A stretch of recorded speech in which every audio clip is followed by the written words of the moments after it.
છત્રપતિ શિવાજીના અવસાન બાદ તેમના પુત્ર સંભાજી અને સંભાજી પછી ઘણા બધા વર્ષ પછી છત્રપતિ શાહુના શાસનકાળની શરૂઆત થઈ. હવે જ્યારે છત્રપતિ શાહુ, આપણને ખબર છે તે પ્રમાણે મુઘલ બાદશાહ ઔરંગઝેબ અને ત્યારબાદ બહાદુર શાહની કેદમાં હોય છે, ત્યારે તેમને કેદમાંથી છોડાવવા માટે પ્રયત્ન કરવામાં આવે છે બાલાજી વિશ્વનાથ પેશવા દ્વારા. આપણે જોયું કે શાહુના શાસનકાળ દરમિયાન ઘણા બધા વર્ષો સુધી બાલાજી વિશ્વનાથ પેશવા પોતાની જ રીતે વહીવટ કરતા હોય છે અને બાલાજી વિશ્વનાથ પેશવા સાચા અર્થમાં મરાઠા સરદારોને શોભે તેવું વ્યક્તિત્વ પણ ધરાવતા, કારણ કે એ સમયગાળો કટોકટીનો સમયગાળો હતો. ઓલરેડી રાજારામના સમયગાળામાં પણ કટોકટી હતી. હવે ધીમે ધીમે શું થયું, શિવાજી દ્વિતીય, હવે એ સમયે તારાબાઈ અને રાજસાબાઈ આ બંને વચ્ચે યુદ્ધ થયું. તારાબાઈ અને શાહુ આ બંને વચ્ચે યુદ્ધ થયું. તેના પરિણામે મરાઠા સરદારો અંદરના અંદર બે ભાગમાં વહેંચાઈ ગયા અને મુઘલો આ જ વસ્તુ ઈચ્છતા હતા કે ક્યારે મરાઠા સરદારોની એકતામાં ભંગ પડે અને એ વસ્તુનો લાભ મુઘલો ઉઠાઈ શકે, કારણ કે ઔરંગઝેબ પછીના બધા જ મુઘલો સબાઈ નબળા પુરવાર થયા હોય છે. એ લોકો નિર્બળ બન્યા, તેના પરિણામે આગળ જતા મરાઠા સામ્રાજ્યને ફાંટો પડવાનો હોય છે. આ જ અરસામાં મુઘલોની વાત આપણે કરવાની છે, પણ એ પહેલાં વિશ્વનાથ પેશવાનું મરાઠા સામ્રાજ્ય પ્રત્યે ડેડિકેશન કેવું હતું એની વાત કરીએ. એ સમયે બાલાજી વિશ્વનાથ પેશવાએ સૌથી પહેલાં છત્રપતિ શાહુને કેદમાંથી છોડાવવા પ્રયત્ન કર્યા. ત્યારબાદ શાહુ છત્રપતિ બની શકે તેના માટેની પૂર્વ ભૂમિકા, જેને આપણે કહી શકીએ કે આખી સ્ટ્રેટેજી રેડી કરી હોય છે. સાથે સાથે આપણને ખબર છે કે તારાબાઈ અને છત્રપતિ શાહુ આ બંને વચ્ચે જે યુદ્ધ થયું, જેને ખીડનું યુદ્ધ આપણે કીધું, આ યુદ્ધમાં તારાબાઈનો પરાજય થાય છે જ્યારે શાહુનો વિજય થાય છે. તો આ યુદ્ધમાં શાહુને વિજય અપાવવામાં પણ બાલાજી વિશ્વનાથ પેશવાનો હાથ હોય છે. તો આ રીતે તેની આ બધી જેને કહી શકાય મેઇનલી ડેડિકેશનલ વસ્તુઓ, તેને જોઈને તેને પેશવાનું પદ આપવામાં આવ્યું અને આ રીતે મરાઠા સામ્રાજ્યમાં એક મુખ્ય પેશવા તરીકે અને એક મજબૂત પેશવા તરીકે બાલાજી વિશ્વનાથ પેશવા હોય છે. બધો જ વહીવટ તેમના હાથમાં હોય છે. પણ હવે આ સમયગાળા દરમિયાન મુઘલ વંશ થોડોક નબળો પડે છે. એવી રીતે નબળો પડે છે કારણ કે ઔરંગઝેબ પછી બહાદુર શાહ અને ત્યારબાદ સમયાંતરે સ્પેસિફિક છત્રપતિ શાહુ અને બાલાજી વિશ્વનાથ પેશવા બેઉને સમકાલીન આપણે વાત કરીએ તો મુઘલ સામ્રાજ્યમાં એક હોય છે જહાંદાર શાહ અને બીજા હોય છે ફરુખશિયર. હવે એ સમયે ફારુખશિયર અને જહાંદાર શાહ આ બંને વચ્ચે રાજા બનવા કોમ્પિટિશન. હવે એ સમયે મુઘલોમાં કેવું હતું કે વંશ પરંપરાગત રીતે રાજા બનવાનું ખરું, પણ વધારે પડતી જે વગ હતી એ બે સૈયદ ભાઈઓના હાથમાં હતી અને આ બે સૈયદ ભાઈઓ એટલે એક હોય છે અબ્દુલ ખાન અને બીજા હોય છે હુસૈન અલી. હવે જે અબ્દુલ ખાન અને હુસૈન અલીને સાચવે એ વ્યક્તિ રાજા બની શકે. હવે પહેલાં આપણને ખબર છે કે જહાંદાર શાહ શાસક હોય છે, પણ જહાંદાર શાહે ટૂંક સમયમાં જ રાજાપદ છોડવું પડ્યું અને આ બાદશાહ પદ હવે આવી ગયું ફારુખશિયર પાસે, કારણ કે ફારુખશિયર અબ્દુલ ખાન અને હુસૈન અલીને હાથ પર રાખતો. તેના પરિણામે આ ફારુખશિયર શાસક બને છે. તે અબ્દુલ ખાનને પોતાનો વજીર બનાવે છે અને હુસૈન અલીને દક્ષિણ ભારતના પ્રાંત સોંપી દે છે. તો આ રીતે અબ્દુલ ખાન ઉત્તરમાં એટલે કે મુઘલો સાથે તેમનો વજીર અને હુસૈન અલી આ જે બે સૈયદ બંધુઓ હોય છે તે દક્ષિણ ભારતમાં આગળ જેટલા પણ મુઘલ વંશના જે કહી શકાય નાના નાના ભાગ કે જેના પરથી અમુક જગ્યાઓ એવી હતી કે જેમાં મરાઠા અને મુઘલ બેવનો થોડોક ભાગ હતો. હવે આપણને ખબર છે શિવાજીએ આપણને ચોથ, સરદેશમુખી અને મહેસૂલ આ ત્રણ વસ્તુ ઉઘરાવવાનો જેને કહી શકાય એક આર્થિક નીતિ તેમની આ ત્રણ વસ્તુઓ પર હતી. આના સિવાયના બધા જ કર નાબૂદ કરી દેવાયા. હવે એમણે શિવાજીએ જમીન માપણી વ્યવસ્થિત કરાવડાવી અને ત્યાં આગળ ખેતીને પ્રાધાન્ય આપ્યું. હવે જેટલી એ સમય ઉપજ મળતી એ ઉપજના લગભગ 30-40% જેટલું એ સમય સામાન્ય મહેસૂલ હતું. હવે સરદેશમુખી અને ચોથ પોતાના, જેમ કે અમુક નિર્બળ રાજ્યો હોય, અમુક સરહદી રાજ્યો હોય, તો તેના પોતાના રક્ષણ માટે એટલે ચોથ, સરદેશમુખી અને મહેસૂલ આ 3 મુખ્ય કર ખાસ કરીને મરાઠા સામ્રાજ્ય અને છત્રપતિ શિવાજીની પોતાની દેન હોય છે. હવે આ સમયગાળા દરમિયાન ઘણા બધા વિસ્તારોમાંથી ચોથ અને સરદેશમુખી ઉઘરાવવાનો હક મુગલો પાસે હતો. ભલે આ 3 વસ્તુ હતી મરાઠા સામ્રાજ્ય હેઠળ, આ 3 વસ્તુ ઇન્વેન્શન મરાઠા શાસકનું, તેમ છતાં તેની પ્રોડક્ટિવિટી લઈ જતા હતા મુઘલ શાસકો. હવે આ અરસામાં દક્ષિણ ભારતમાં આ પરિસ્થિતિમાં જ્યારે મરાઠા સામ્રાજ્યના લોકો હતા ત્યારે દક્ષિણના અમુક વિસ્તારોમાં આપણે જોયું તેમ હુસૈન અલીની જવાબદારી હતી. ત્યાં આગળ ખબર પડી કે ફારૂકશિયરના શાસનકાળમાં તેના વજીર એટલે કે હુસૈન અલી અને અબ્દુલ ખાન, આ બંને સૈયદ બંધુઓમાંથી એક અબ્દુલ ખાન પર ષડયંત્ર કરાય છે અને અબ્દુલ ખાનને પદભ્રષ્ટ કરી દેવામાં આવે છે. આ વસ્તુની જાણ દક્ષિણમાં હુસૈન અલીને થાય છે. હવે આ બંને જણાની મહેનતથી તો ફારૂકશાહ રાજા બની શક્યા, તો તેના પરિણામે હવે હુસૈન અલી કમ્પલસરી મરાઠાની મદદ માગશે અને આ વસ્તુ ઝડપી લે છે બાલાજી વિશ્વનાથ પેશવા. એમને ખ્યાલ આવી જાય છે કે જો મુઘલો સાથે સારો વ્યવહાર રાખીશું તો આપણે પણ આગળ મજબૂત થઈ શકીશું. તો આ રીતે હુસૈન અલીની મદદ કરે છે, પોતાનું મોટું સૈન્ય હુસૈન અલી સાથે મોકલે છે અને ફરુખશિયર પર આક્રમણ કરાય છે. અને ફરુખશિયર પર આક્રમણ કરીને ફરીથી આ બંને મજબૂત બંધુઓ એટલે કે અબ્દુલ ખાન અને હુસૈન અલી તેના સ્થાને પોતે પોતાને ગમતા હોય અને પોતાનું કયું માનતા હોય તેવા મોહમ્મદ શાહને રાજા બનાવે છે. તો આ રીતે મુઘલ વંશની સાચી બાગડોર તો અબ્દુલ ખાન અને હુસૈન અલીના હાથમાં જ છે. ઇતિહાસકારોએ આ વિશે ખરેખર સાચું જ કીધું છે. ક્યારેક જહાંદાર શાહ, ક્યારેક ફારૂકશિયર, તો ક્યારેક મોહમ્મદ શાહ. તો આ રીતે અલગ અલગ શાસકો બદલાતા પણ અહીંયા બાલાજી વિશ્વનાથ પેશવાએ પોતાનું કામ ન છોડ્યું. તેણે શાહુને મુક્ત કરાવડાવી દીધો, સાથે સાથે શાહુ માટેની પૂર્વ ભૂમિકા તૈયાર કરી. હવે જેટલા મરાઠા સરદારોમાં આંતરકલેશ થઈ ગયા હતા, આંતરકલહ થઈ ગયા હતા, એ લોકોને એકસાથે ભેગા કરતા, એ લોકો વચ્ચે એકતા સાધવા પ્રયત્ન કરતા. અને હવે દક્ષિણના એવા પ્રાંત કે જે મુઘલોના હસ્તક હતા તેમાંથી ઘણા બધા પ્રાંતમાંથી ચોથ ઉઘરાવવાનો હક અને એ બધા પ્રાંતોની આડકતરી જવાબદારી મરાઠા સામ્રાજ્યના હસ્તક આવી પડી. અને તે વસ્તુમાં જો કોઈ વ્યક્તિની બુદ્ધિ કામ કરી હોય તો તે હતા બાલાજી વિશ્વનાથ પેશવા. તો આ રીતે મરાઠા સામ્રાજ્યને વફાદાર એવા આ બાલાજી વિશ્વનાથ પેશવા આપણે જોયા. બાલાજી વિશ્વનાથ પેશવામાં ખાસ આપણે એ વસ્તુ યાદ રાખીશું કે તેમનું મૃત્યુ જ્યારે થાય છે ત્યારે 1720માં તેમના પુત્ર એટલે કે બાલાજી બાજીરાવ પ્રથમ ગાદી પર આવે છે. અને આ રીતે તેમના બાદ તેમના પુત્ર પેશવાઈ શાસનની ફરી એક વખત શરૂઆત કરે છે.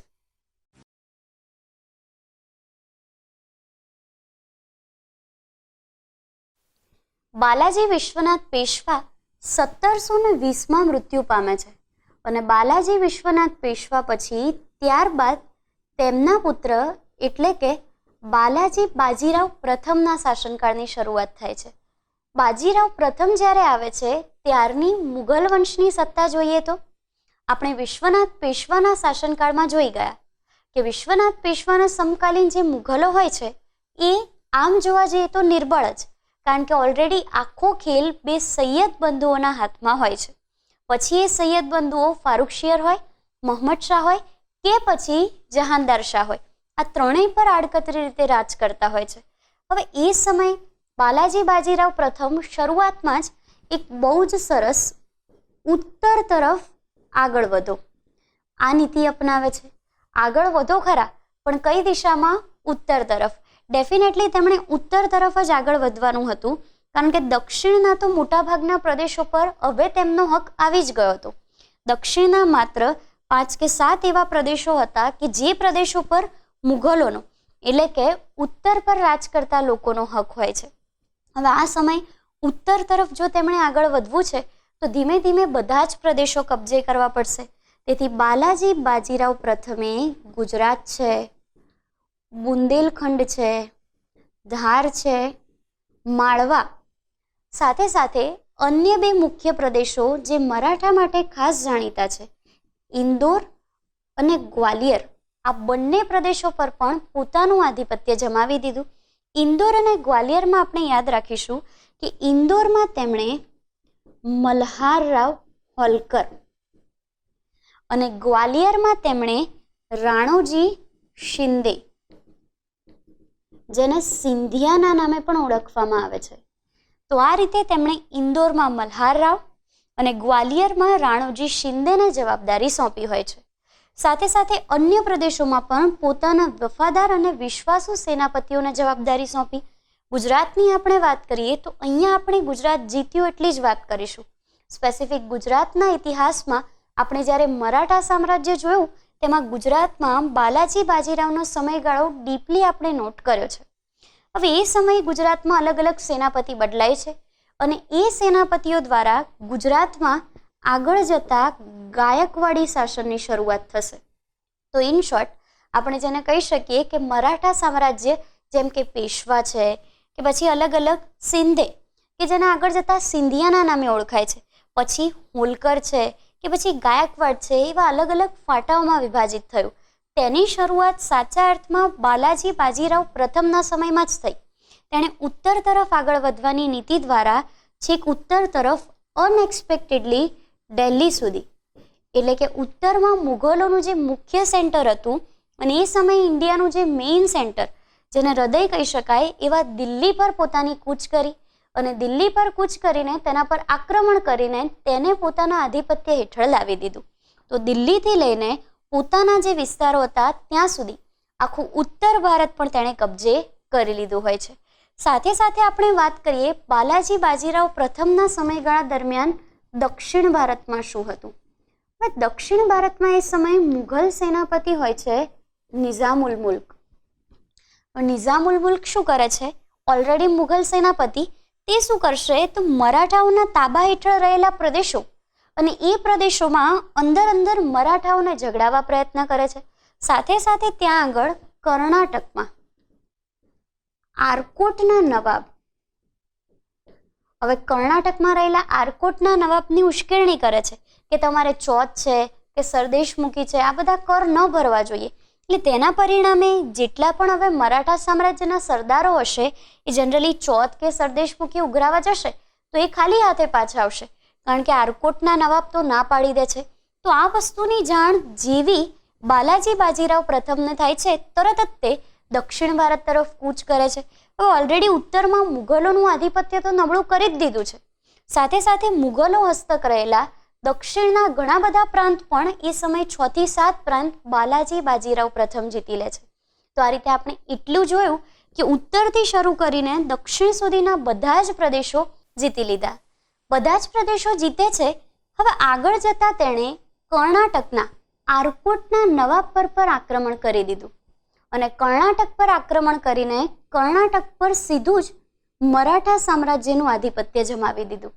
હવે તકલીફમાં મુકાય છે નિઝામુલ મુલ્ક, કારણ કે પહેલા એણે શું કર્યું, મરાઠા સરદારોને અંદર ઝઘડાવવા પ્રયત્ન કર્યા, પછી કર્ણાટકના નવાબને ઉશ્કેરવા પ્રયત્ન કર્યા.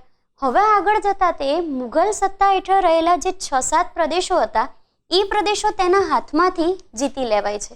અને હવે બાલાજી બાજીરાવ પ્રથમ વચ્ચે પહેલા પાલખેડનું યુદ્ધ થાય છે. આ યુદ્ધ આમ જોવા જઈએ તો નિઝામુલ મુલ્ક જે મુઘલો વતી અને સામે બાલાજી બાજીરાવ પ્રથમ જે મરાઠાઓ વતી લડે છે તે બંને વચ્ચે થાય છે. એટલે પહેલા પાલખેડનું અને બીજું ભોપાલનું આ બંને યુદ્ધ નિઝામ ઉલ મુલ્ક અને બાલાજી બાજીરાવ પ્રથમ આ બંને જણા વચ્ચે થાય છે, જે બંનેમાં બાજીરાવ પ્રથમ જીતી જાય છે. તો આ રીતે મરાઠા સામ્રાજ્યના એક અન્ય મુખ્ય પેશવા તરીકે બાલાજી બાજીરાવ પ્રથમ આપણે જોઈ ગયા, જેણે પોતાની સાહસિકતાનો પરિચય સાચા અર્થમાં આપણને આપી દીધો.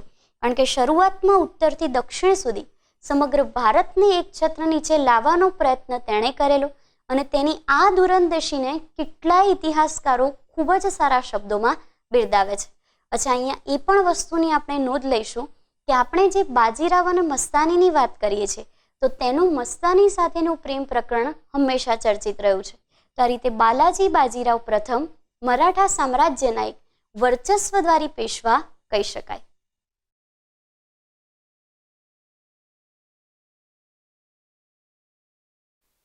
બાલાજી બાજીરાવ પ્રથમ પછી હવે પેશવાઈ પદે આવે છે બાલાજી બાજીરાવ દ્વિતીય. બાલાજી બાજીરાવ દ્વિતીયને નાના સાહેબના નામે પણ ઓળખવામાં આવે છે. હવે બાલાજી બાજીરાવ દ્વિતીય 19 વર્ષની ઉંમરે પેશવાઈ પદ પર આવી જાય છે. બાલાજી બાજીરાવ દ્વિતીયમાં આપણે યાદ રાખવાના છે એક રાઘોબા અને બીજા સદાશિવભાઉ. ખાસ કરીને આપણે રાઘોબા એટલા માટે યાદ રાખવાના છે કારણ કે નાના સાહેબ એટલે કે બાલાજી બાજીરાવ દ્વિતીયના તે નાના ભાઈ હોય છે અને તેમનું મૂળ નામ હોય છે રઘુનાથરાવ. હવે જે સમયગાળા દરમિયાન બાલાજી બાજીરાવ દ્વિતીય નવા પેશવાઈ પદે આવે છે એટલે કે બાલાજી બાજીરાવ પ્રથમના અંતિમ સમયમાં ઈરાનના બાદશાહ એટલે કે નાદિર શાહ મુઘલ સત્તા પર આક્રમણ કરે છે.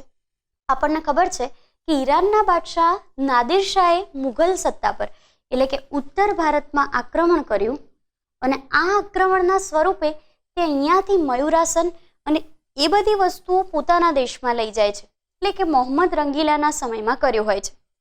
હવે આ સમયગાળા દરમિયાન ઉત્તરના પ્રદેશો ઓલરેડી જો નાદિર શાહના હાથમાં આવી જાય તો ઉત્તરમાં મરાઠાઓને મોટો ઝટકો લાગે અને તેના પરિણામે રાઘોબાએ એટલે કે નાના સાહેબના નાના ભાઈએ ઉત્તરની જવાબદારી લીધી. ઉત્તરમાં ખાસ કરીને બુંદી છે, કોટા છે વગેરે જેવા ઘણા બધા પ્રદેશો પર પોતાનું આધિપત્ય જમાવી દીધું અને ઉત્તર ભારતના ઘણા બધા પ્રદેશો પર ચોથ ઉઘરાવાનો હક મરાઠાઓનો કરી દીધો. તો આ રીતે ઉત્તરમાં નાદિર શાહના આક્રમણ સામે મરાઠાઓ વતી રાઘોબાએ સારો પ્રતિભાવ આપ્યો. આ સિવાય સદાશિવ ભાવને આપણે એટલે યાદ રાખીશું કારણ કે એ સમયે દક્ષિણ ભારતમાં આપણે જોયું કે દક્ષિણ ભારતમાં નિઝામ ઉલ મુલ્ક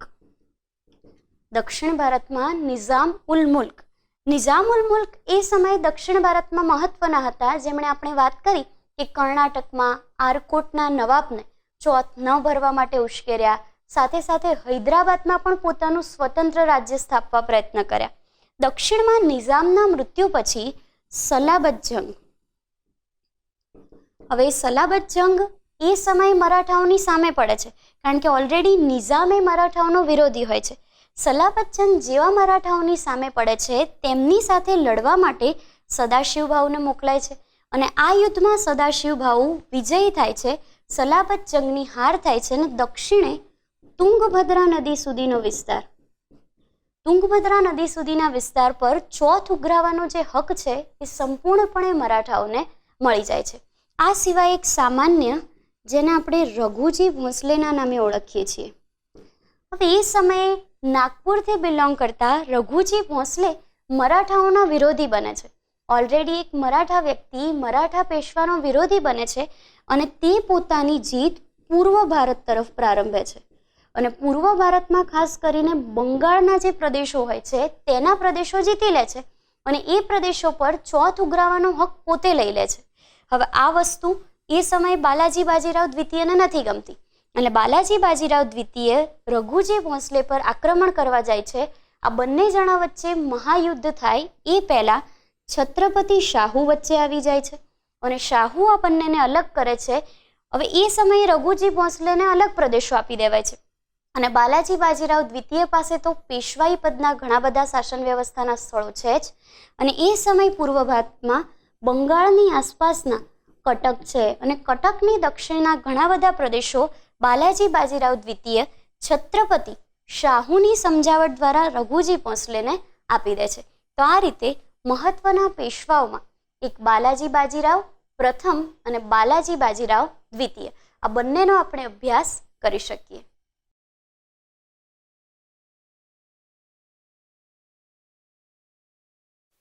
મરાઠા સામ્રાજ્યમાં સાચા મરાઠા શાસકો, તેમાં શિવાજી પછીના શાસકો એટલે કે અન્ય છત્રપતિ અને ત્યારબાદ આપણે મુખ્ય પેશવાઓનો અભ્યાસ કર્યો. મોટે ભાગે શિવાજીએ જે શાસન વ્યવસ્થા સ્થાપી તેની પણ માહિતી લીધી.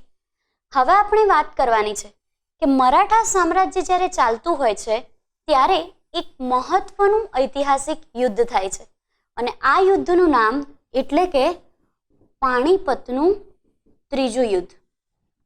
પાણીપતના ત્રીજા યુદ્ધનો સમયગાળો યાદ રાખવાનો 14th જાન્યુઆરી 1761 1761ના રોજ જાન્યુઆરી માસમાં આ યુદ્ધ થાય છે. પાણીપતનું ત્રીજું યુદ્ધ કોની વચ્ચે થયું તો અહેમદ શાહ અબ્દાલી હવે અહેમદ શાહ અબ્દાલી હોય છે અફઘાન, અને અહેમદ શાહ અબ્દાલી મરાઠાઓ સાથે જે યુદ્ધ કરે છે તે યુદ્ધને પાણીપતનું ત્રીજું યુદ્ધ કહે છે. અહેમદ શાહ અબ્દાલી જે અફઘાન હોય છે તેને ખ્યાલ આવ્યો કે ઉત્તરમાં મુઘલોની સ્થિતિ થોડીક નબળી પડી રહી છે, તો એણે શું કર્યું કે એને ઉત્તર ભારત પર રાજ કરવાની ઈચ્છા હતી, તો એણે ઉત્તર પર આક્રમણ કર્યું. ઉત્તર પર આક્રમણ કરીને દિલ્હીને જીતી લીધું. એટલે દિલ્હીને જીત્યું એટલે ઓબ્વિયસલી ઉત્તરમાં એની સ્થિતિ થોડી મજબૂત થશે. આ વસ્તુ દક્ષિણમાં રહેતા મરાઠાઓથી સહન ન થઈ, અને એ સમયે બાલાજી બાજીરાવ દ્વિતીય જે પેશવા પદે હતા તેમણે નક્કી કર્યું કે ઉત્તરમાં કોઈ અફઘાનને આપણે સ્થાયી નથી થવા દેવાનો. હવે એ સમયે બાલાજી બાજીરાવ દ્વિતીયે પોતાનું મોટું સૈન્ય મોકલ્યું ઉત્તરમાં, અને ઉત્તરમાં મોકલ્યું તેથી પંજાબ અને પંજાબ આસપાસના લાહોરના બધા જ પ્રદેશો મરાઠાઓએ જીતી લીધા. આ પ્રદેશો જીતી લીધા એટલે ઓબ્વિયસલી ઉત્તરમાં બીજી એક સ્થિતિ મરાઠાઓની થોડીક મજબૂત થઈ. આ વસ્તુથી અહેમદ શાહ અબ્દાલી ક્રોધે ભરાયો અને એણે નક્કી કર્યું મરાઠાઓ સાથે લડીને ઉત્તરમાં ગમે તેમ પોતાની સ્થિતિ મજબૂત કરી દેવાની. એટલા માટે ઉત્તરમાં પોતાની સ્થિતિ ફરી એક વખત મજબૂત કરવા અહેમદ શાહ અબ્દાલી હવે ઉત્તર ભારત પર ચડાઈ કરવાની તૈયારીમાં છે. આ જ પરિસ્થિતિમાં મરાઠાઓ પણ અહેમદ શાહ અબ્દાલી સાથે યુદ્ધ કરવાની તૈયારીમાં છે, અને આ બંને જણા વચ્ચે એટલે કે મરાઠાઓ વતી પેશવા હોય છે બાલાજી બાજીરાવ, જ્યારે બાલાજી બાજીરાવ વતી તેમના મુખ્ય સેનાપતિ હોય છે સદાશિવરાવ ભાઉ. એટલે સદાશિવરાવ ભાઉ અને અન્ય મુખ્ય સેનાપતિઓની નિગરાનીમાં બાલાજી બાજીરાવ દ્વિતીયની સેના એટલે કે પેશવાની સેના અને અહેમદ શાહ અબ્દાલીની સેના આ બંને જણા વચ્ચે પાણીપતના મેદાનમાં, જે ઐતિહાસિક મેદાન પાણીપતના પ્રથમ અને દ્વિતીય બંને યુદ્ધ માટે જાણીતું છે, તે જ મેદાનમાં પાણીપતનું ત્રીજું યુદ્ધ લડાય છે. અને આ યુદ્ધમાં અનએક્સપેક્ટેડલી શક્તિશાળી એવા મરાઠાઓની હાર થાય છે, જ્યારે અહેમદ શાહ અબ્દાલી અફઘાનનો વિજય થાય છે. તો આ રીતે ઉત્તરમાં મરાઠાઓની ક્ષીણ હાર થાય છે. ઓલરેડી મુઘલો નબળા ચાલતા જ હતા, સાથે સાથે હવે શક્તિશાળી ગણાતા મરાઠાઓ પણ ધીમે ધીમે બેકફૂટ કરવા માંડ્યા. હવે આ પાણીપતના ત્રીજા યુદ્ધમાં મરાઠાઓનો કારમો એટલે કે ઘોર પરાજય થાય છે. લગભગ આશરે 75,000 જેટલા સૈનિકો સાથેનું મરાઠાઓનું સૈન્ય પરાજયનો સ્વીકાર કરે છે. તેમાંય ખાસ કરીને મલ્હાર રાવ છે કે મેહોજી છે, એ બધા જે મુખ્ય સેનાપતિ હતા એ તો એમની ટુકડીને લઈને ચાલુ યુદ્ધમાં જ ભાગી જાય છે, જ્યારે સદાશિવરાવ છે અને અન્ય મુખ્ય સેનાપતિ એ બધાને ધરપકડ કરીને કેદ કરી લેવાય છે. એ બધાને કેદ કરી લેવાય છે અને ત્યારબાદ એમને મોતને ઘાટ ઉતારી દેવાય છે. હવે આ વસ્તુની ખબર એ સમયે બાલાજી બાજીરાવ દ્વિતીય જે પેશવા પદે હોય છે તેમને પડે છે.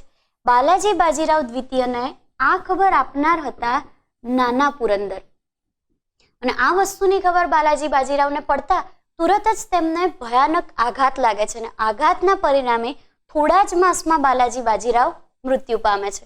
તો આ રીતે પાણીપતના ત્રીજા યુદ્ધમાં આપણે યાદ રાખીશું કે જાન્યુઆરી 1761માં પાણીપતના ઐતિહાસિક મેદાનમાં અફઘાન હોય છે અહેમદ શાહ અબ્દાલી અને મરાઠાઓ વતી બાલાજી બાજીરાવ પેશવા અને તેની સેના આ બંને જણા વચ્ચે થયું હોય છે. હવે આ યુદ્ધ જ્યારે ચાલુ થાય છે ત્યારે બાલાજી બાજીરાવ પોતાની સેના સદાશિવરાવ ભાઉ અને તોપખાના સાથે પાણીપત તરફ બધાને રવાના કરે છે, પણ કોઈને ખબર નહોતી કે આ યુદ્ધનો અંતિમ અંજામ શું થવાનો છે. હવે અહેમદ શાહ અબ્દાલી જીતી જાય છે, ઉત્તરમાં પોતાની સ્થિતિ મજબૂત બનાવે છે, અને સાથે સાથે ત્યારબાદ લગભગ 7 વખત ભારત પર આક્રમણ કરે છે. કન્ટિન્યુઅસલી ભારત પર 7 વખત થયેલા તેના આક્રમણ ઉત્તરમાં તેની સ્થિતિ વધારે મજબૂત બનાવે છે, જ્યારે મુઘલો અને મરાઠાઓ આ બંનેની સ્થિતિ થોડીક ક્ષીણ કરી નાખે છે. આ બધી જ વસ્તુ ચાલતી હોય છે ત્યારે અમુક ઇતિહાસકારોએ એવો મત આપ્યો છે કે મરાઠા આ યુદ્ધમાં જે હાર્યા તેના પાછળ અમુક કારણો છે. આપણે સિમ્પલ એક વાત કરીએ મરાઠાઓની હાર પાછળના અન્ય કારણો. પહેલી વસ્તુ કે આ યુદ્ધ જ્યારે થયું પાણીપતનું ત્રીજું યુદ્ધ, ત્યારે પાણીપતનું ત્રીજું યુદ્ધ માત્ર મરાઠા અને માત્ર અહેમદ શાહ અબ્દાલી વચ્ચે નહોતું. અહેમદ શાહ અબ્દાલીએ જીતવાના આશયથી આ યુદ્ધ કર્યું, તેથી એણે શું કર્યું, એક તો અયોધ્યાના નવાબ છે પ્લસ રાજપૂતાના રાજ્યો છે, તો એ સમયે રાજપૂતાના ઉત્તરમાં થોડા મજબૂત હતા, અયોધ્યા ઉત્તરમાં થોડું મજબૂત હતું. તો ઉત્તરના જે મજબૂત રાજ્યો છે એમનો પોતે સાથ મેળવી લીધો, જ્યારે મરાઠાઓએ ઉત્તરના જે રાજાઓ હતા, જે મજબૂત રાજાઓ કહેવાય, તેમની સાથે સંધિ કરવાનો કોઈ જ પ્રયત્ન ન કર્યો, કારણ કે મરાઠાઓને પોતાની સત્તા અને પોતાની શક્તિ પર વિશ્વાસ હતો. તેથી તેમણે શું કર્યું, પોતાની રીતે જ પોતાની જે યુદ્ધ ક્ષમતા છે તે યુદ્ધ ક્ષમતા ચલાવી રાખી અને અંતે તેમને પરાજયનો સામનો કરવો પડ્યો. અમુક ઇતિહાસકારો એવું પણ નોંધે છે કે એક મુખ્ય કારણ આ હતું. બીજું મુખ્ય કારણ જો આપણે આપણી રીતે વિચારીએ તો એ મુખ્ય કારણ થાય યુદ્ધ પદ્ધતિ. જો આપણને યાદ કરીએ તો આપણને ખબર છે કે શિવાજી કઈ યુદ્ધ પદ્ધતિમાં માનતા, ગેરીલા યુદ્ધ પદ્ધતિમાં. દરેક મુખ્ય શાસક હોય એની પોતાની એક આગવી યુદ્ધ પદ્ધતિ હોય. શિવાજી ગેરીલા યુદ્ધ પદ્ધતિમાં માનતા. શિવાજી પછી જેટલા પણ પ્રબળ શાસકો થઈ ગયા તે બધા શાસકો એટલે કે છત્રપતિ અને પેશવા બધા જ મોટે ભાગે ગેરીલા યુદ્ધ પદ્ધતિ. આ યુદ્ધ પદ્ધતિ છે શું? કોઈ પણ જગ્યાએ છાપો મારવાનો, કોઈ પણ જગ્યાએ યુદ્ધ કરવાનું, પછી કોઈ પણ જગ્યાએ લૂંટફાટ ચલાવીને સીધું પલાયન થઈ જવાનું. પલાયન થઈ જઈને આવી જવાનું પોતે દક્ષિણમાં. હવે આપણને ખબર છે કે એ સમયે દક્ષિણ ભારતનો વિસ્તાર જો આપણે ઇમેજિન કરીએ તો આ દક્ષિણના વિસ્તારમાં નર્મદા છે, તાપી છે, વિંધ્યાચલ છે, સતપુડા છે અને આખો પશ્ચિમ ઘાટ છે. આવી કેટલીય ભૌગોલિક પરિસ્થિતિ એવી હતી કે જ્યાં આગળ છુપાવાની સારામાં સારી જગ્યા મળતી. તેથી ગેરીલા યુદ્ધ પદ્ધતિ દક્ષિણમાં ચાલે, દક્ષિણ ભારતમાં કોઈ પણ સ્થળે ચાલે, પણ હવે પોતાની યુદ્ધ પદ્ધતિથી ઓપોઝિટ ભૌગોલિક પ્રદેશ એટલે કે ઉત્તર ભારત. હવે ઉત્તર ભારતમાં આ લોકોએ લડવાનું આવ્યું. ઉત્તર ભારતના મેદાનો તો અત્યંત વિશાળ અને અત્યંત પહોળા. હવે પાણીપતના મેદાનમાં આ યુદ્ધ પદ્ધતિ કેવી રીતે ઇમ્પ્લિમેન્ટ થાય? ઇમ્પોસિબલ હતું. એટલે ના છૂટકે પોતાની યુદ્ધ પદ્ધતિ છોડીને જે સામાન્ય યુદ્ધ પદ્ધતિ છે તે પદ્ધતિથી લડવું પડ્યું અને તેના પરિણામે તે લોકો સામાન્ય યુદ્ધ પદ્ધતિના બિન અનુભવી સાબિત થયા. ઓબ્વિયસલી જે વ્યક્તિ પાસે અનુભવ વધારે હોય, અનુભવ શ્રેષ્ઠ શિક્ષક છે, એટલે અનુભવ વધારે હોય એટલે એ વ્યક્તિ જીતે. અને આ યુદ્ધમાં એટલા માટે અહેમદ શાહ અબ્દાલી જીતે છે જ્યારે મરાઠાઓનો કારમો પરાજય થાય છે. અને બીજું એક અન્ય કારણ એ પણ હતું કે મરાઠાઓ અંદરથી ભાગી ગયા હતા, કારણ કે અંદરથી જેમ કે મેં વાત કરી મેહોજી છે, મલ્હાર રાવ છે વગેરે જેવા તો ચાલુ યુદ્ધે જ પલાયન થઈ જાય છે, ચાલુ યુદ્ધમાં જ ભાગી જાય છે. સદાશિવ રાવ છે વગેરે જેવા જ્યારે કેદ કરી લેવાય છે ત્યારે અડધા મરાઠાઓની સેના ત્યાં જ ભાગી પડે છે. અને સૌથી મોટો ફટકો બાલાજી બાજીરાવ દ્વિતીય આ યુદ્ધમાં ભાગ નથી લેતા તેના પરિણામે પણ પડે છે. બાલાજી બાજીરાવ દ્વિતીય જો હોત તો એક શાસક અથવા તો એક મુખ્ય પેશવા સ્વરૂપે લોકોને પીઠબળ એટલીસ્ટ આશ્વાસન તો પૂરું પાડી જ શક્યા હોત, પણ એના સ્થાને તેમણે પોતાના મુખ્ય સેનાપતિઓને જ લડવા મોકલ્યા, જ્યારે પોતે તે યુદ્ધમાં ભાગ ના લઈ શક્યા. તો આ રીતે આ બધા મુખ્ય કારણોસર પાણીપતના ત્રીજા યુદ્ધમાં મરાઠાઓનો પરાજય થયો, જ્યારે પાણીપતના ત્રીજા યુદ્ધમાં અફઘાન અહેમદ શાહ અબ્દાલીનો વિજય સાબિત થાય.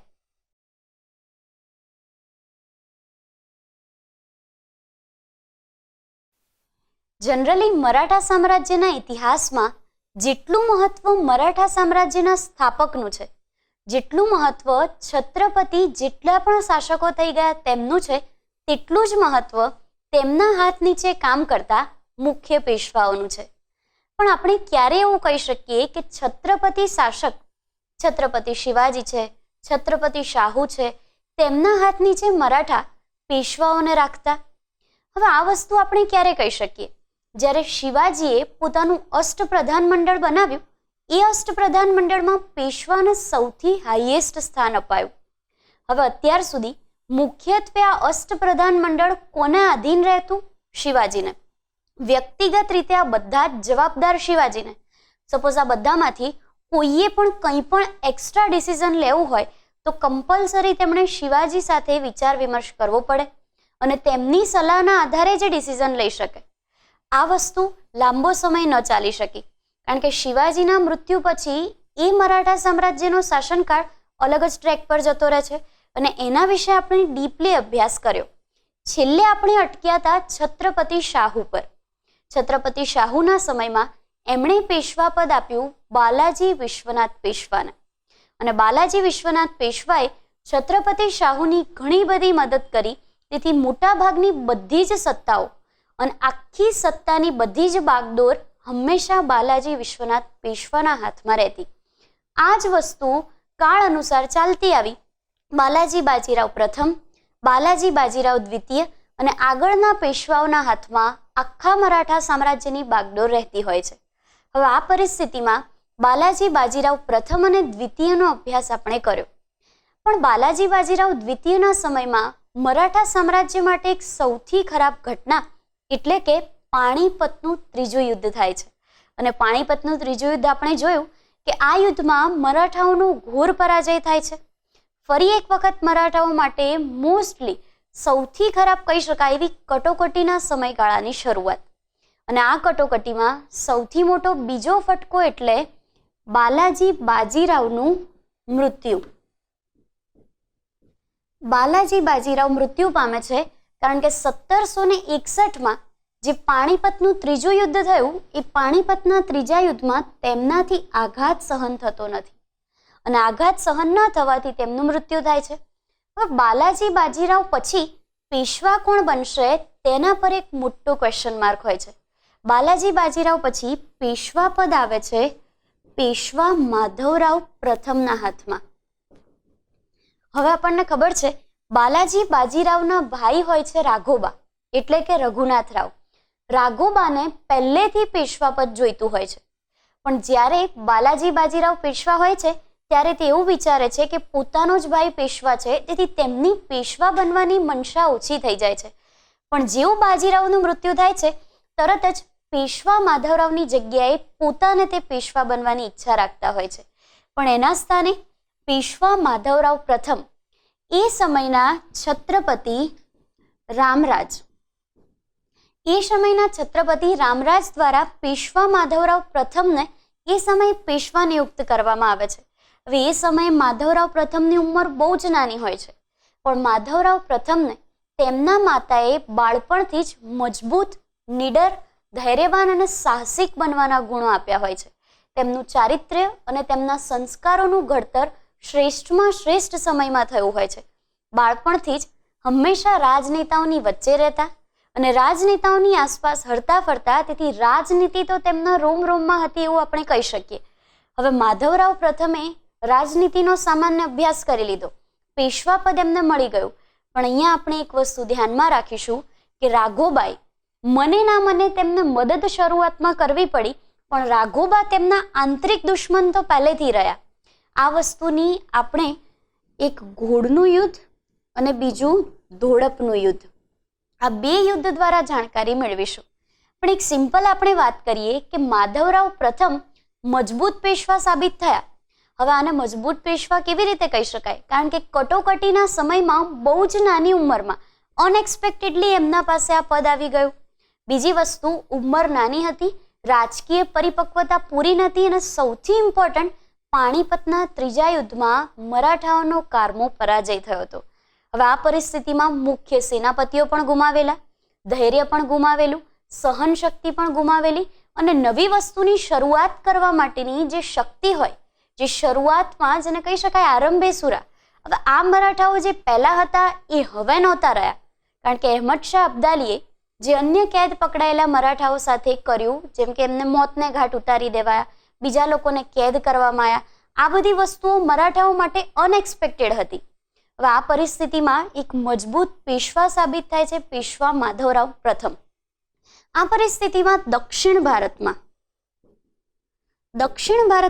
એક તો હૈદરાબાદનો નિઝામ અને બીજું મૈસૂરનો હૈદર અલી, આ બે જણા માધવરાવના સામે પડે છે.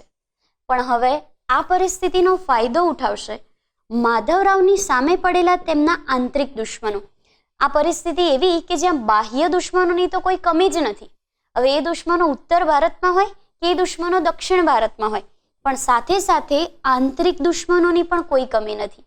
ઇવન જેવા માધવરાવ પ્રથમ પેશવા બને છે તરત જ રાઘોબા અને માધવરાવ વચ્ચે ઘોડનું યુદ્ધ થાય છે અને ઘોડના યુદ્ધમાં રાઘોબા વિજયી થાય છે, જ્યારે માધવરાવ પ્રથમને પરાજય આપે છે, માત્ર એ બતાવવા કે હજી પણ અમે એઝ અ સિનિયર કેપેબલ છીએ.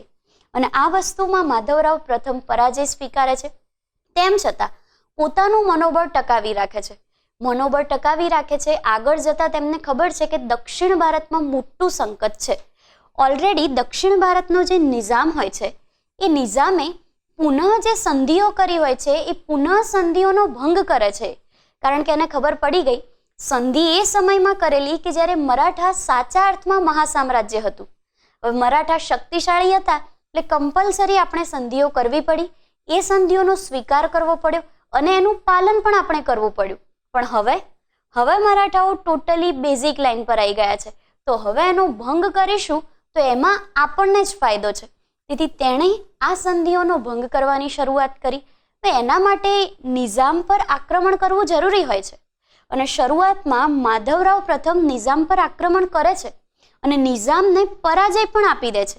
અને પછી નિઝામને કેદ કરી દેવામાં આવે છે. કેદ કરાય છે એટલે ઓબ્વિયસલી હવે નિઝામ તરફથી કોઈ જ સંકટ નહોતું.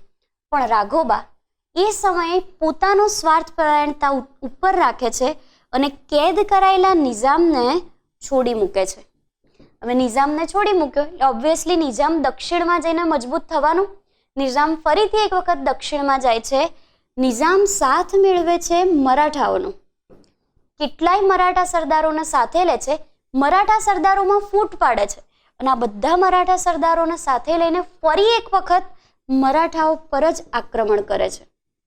હવે આ આક્રમણમાં ખબર પડી ગઈ કે નિઝામને પહેલી વખત છોડી મૂકવો સૌથી મોટી ભૂલ હતી.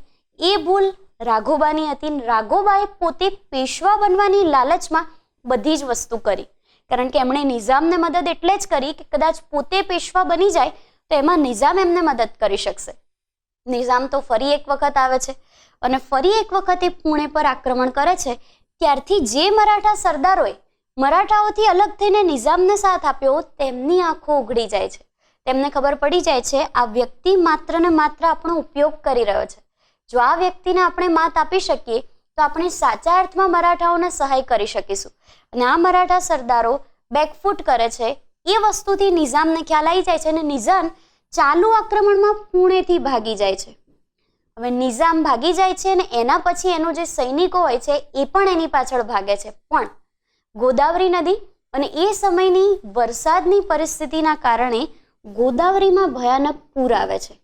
હવે ગોદાવરીના પૂરના કારણે નિઝામ ભાગી શકે છે પણ નિઝામના સૈનિકો એ સમય પુણે નજીક આવેલા રાક્ષસ ભુવનમાં રોકાય છે. અને આ વસ્તુની જાણ પેશવા માધવરાવ પ્રથમને થાય છે. પેશવા માધવરાવ પ્રથમ રાક્ષસ ભુવન પર આક્રમણ કરીને નિઝામના સમગ્ર સૈન્યનો સંહાર કરી નાખે છે. તો આ રીતે દક્ષિણ તરફથી જે સૌથી મોટી મુશ્કેલી હતી એ મુશ્કેલી ટળી જાય છે. અને એ વસ્તુથી હૈદર અલી પણ માની જાય છે. અને હૈદર અલીને માધવરાવ પ્રથમ એકવાર, બે વાર ને 3 વાર હાર આપે છે. એટલે હૈદર અલીને માધવરાવ પ્રથમ દ્વારા અપાયેલી આ હાર પેશવા માધવરાવ પ્રથમ અને હૈદર અલી વચ્ચે બંને વચ્ચે થયેલા આ યુદ્ધને મરાઠા મૈસૂર વિગ્રહના નામે ઓળખવામાં આવે છે. અને આ મરાઠા મૈસૂર વિગ્રહો મુખ્યત્વે 3 જેટલા થયેલા. તો આ રીતે આપણે પેશવા માધવરાવનો અભ્યાસ કરી શકીએ. અહીંયા આગળ આપણે શરૂઆતમાં જોયું એક ઘોડનું યુદ્ધ. એવી જ રીતે નેક્સ્ટ આવે છે ધોડપનું યુદ્ધ. ઘોડના યુદ્ધમાં થયું હતું એવું કે રાઘોબાએ માધવરાવ પ્રથમને પરાજય આપ્યો પોતાના શક્તિ પ્રદર્શન માટે. પણ ધોડપના યુદ્ધમાં માધવરાવ પ્રથમે રાઘોબાને પરાજય આપ્યો પોતાના શક્તિ પ્રદર્શન માટે. અને સાથે સાથે પેશવા માધવરાવ પ્રથમે પોતાના શક્તિશાળી સૈન્ય અને શક્તિશાળી સેનાપતિના આધારે ઉત્તર ભારતમાં પણ, જે ઉત્તર ભારત જ્યાં આગળ અહેમદ શાહ અબ્દાલીનું શાસન શરૂ જ થયું છે, હજી પાણીપતના 3જા યુદ્ધમાં પરાજય મળેલો જ છે. અને એ પરાજયના સામે પડીને ઉત્તર ભારત તરફ આગળ વધવાની નીતિ અપનાવી અને સફળતાપૂર્વક આ નીતિ પાર પણ પાડી લીધી. તો આ રીતે એક મજબૂત પેશવામાં પેશવા માધવરાવ પ્રથમનો સમાવેશ થાય છે. તો આ રીતે આપણે મરાઠા સામ્રાજ્યમાં મુખ્ય પેશવાનો અભ્યાસ કરી શકીએ.